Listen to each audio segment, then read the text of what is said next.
Things are going to get better and better.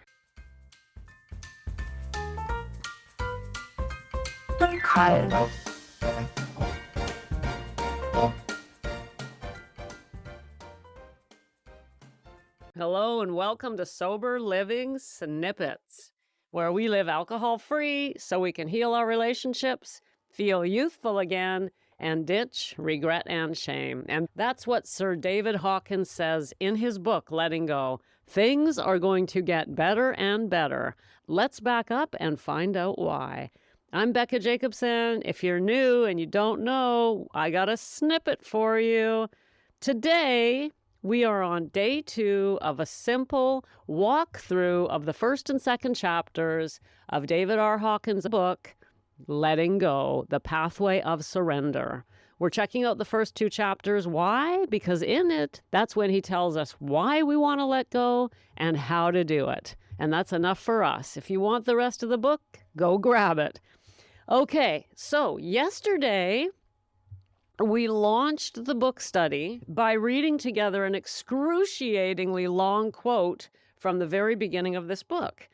And in that quote, Dr. Hawkins lists, I don't know how many, I did not count them, but it's a very long list of the things that human beings have tried in order to make themselves feel better, in order to find the Holy Grail, in order to find the key to happiness, health, and longevity, and all that jazz. And the list was absurd, and the list was in some ways annoying and also quite hilarious. At the end of that list, he says, "Oh, the human, you wonderful creature, tragic, comic, and yet so noble. Such courage to keep on searching. What drives us to keep looking for an answer? Suffering? Oh, yes. Hope? Certainly. But there is something more than that. Here it is, gals. Intuitively, we know that somewhere there is an ultimate answer." Isn't that exciting? So that's why he gives us the list, to just really bring it home and remind us that we know there is a part of us that knows that there is an answer. There is a quote unquote holy grail. There is a quote unquote secret to happiness.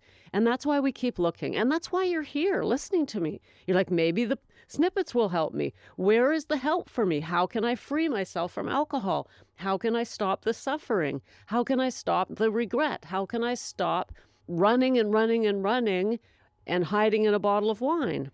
You're looking. I don't blame you. So was I. Well, I want to remind you that Sir Hawkins also says in his book that the letting go technique will help with alcohol in conjunction with a program of recovery. So this is an excellent first step for us. That's why I wanted to bring this technique to you. I knew that if you could get this, it could really help you get started. So back to the book. By this point into the introduction, he's made it very clear that we want to know the answer. And as he says, intuitively, we know that somewhere there is an ultimate answer. But why can't we find it? Here's what he says. We don't understand the problem. That's why we can't find the answer. Oh, okay. We don't understand the problem. Well, what is the problem? Interesting question. Here's what he says. Maybe it's ultra simple, and that's why we can't see it. Maybe the solution is not out there, and that's why we can't find it. Maybe we have so many belief systems that we are blinded to the obvious. Maybe he's right. And the fact of the matter is that in the second chapter, he's going to teach us the letting go technique. He's going to talk about why we should use it, how to use it. And the letting go technique, I can tell you right now, is a very simple strategy for releasing negative emotions. But why would this be the answer to all our problems? That is what he's going to explain. He's going to explain why it would be the answer to our problems and why we should use it. But now I'm getting ahead of myself.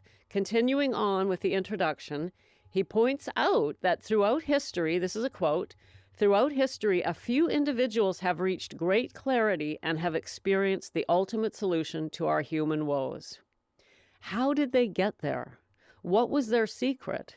Why can't we understand what they had to teach? Is it really next to impossible or nearly hopeless? What about the average person who is not a spiritual genius? Multitudes follow spiritual pathways, but scarce are the ones who finally succeed and realize the ultimate truth. After explaining how much we've searched and searched and searched, he warns us about people who say they have the answer, which is kind of ironic coming from someone who's saying he's got the answer. But bear with me here. Here's what he says about the people who are trying to say to us, I know the answer to your problems. This is a quote. "Oh Lord, save us from the ones who have the answers. Save us from the righteous. Save us from the do-gooders." Why does he say that? It's an interesting quote, isn't it? I think I know why. I believe that he's saying that because as soon as you think you have the ultimate answer, your mind is closed. And I know for me personally, I've experienced this in my sobriety. I can't tell you how many times I was pointed in a particular direction to get the help for my drinking. And you probably know what direction that was. It was towards the 12-step system. Now, I am not standing here saying the 12-step system doesn't work for some people, but I knew it wasn't my path. I went many times, because I had nowhere else to go. But I'm using them as an example because the people in there believe they have the one and only answer. I believe that's what Hawkins is saying. And it's not just in 12-step programs. Many religions, many other groups, people get into these groups and they figure this is the only answer. Everything else is wrong. Nothing else will work. This is the only path. If you're not following my path, you're wrong. I believe that's why he says that. Oh Lord, save us from the ones who have the answers. Save us from the righteous. Save us from the do-gooders. In other words, my dears, I would say he is saying to us, keep an open mind. There's more than one way to skin a cat, so to speak. Although I don't know where that expression comes from. Sounds horrible to me. You get my point.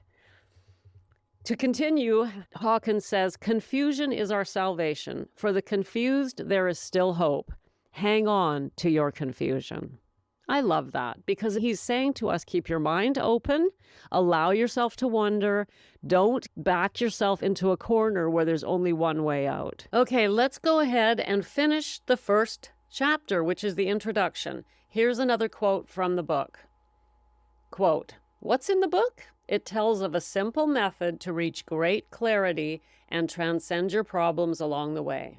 It's not by finding the answers, but by undoing the basis of the problem. The state reached by the great sages is available.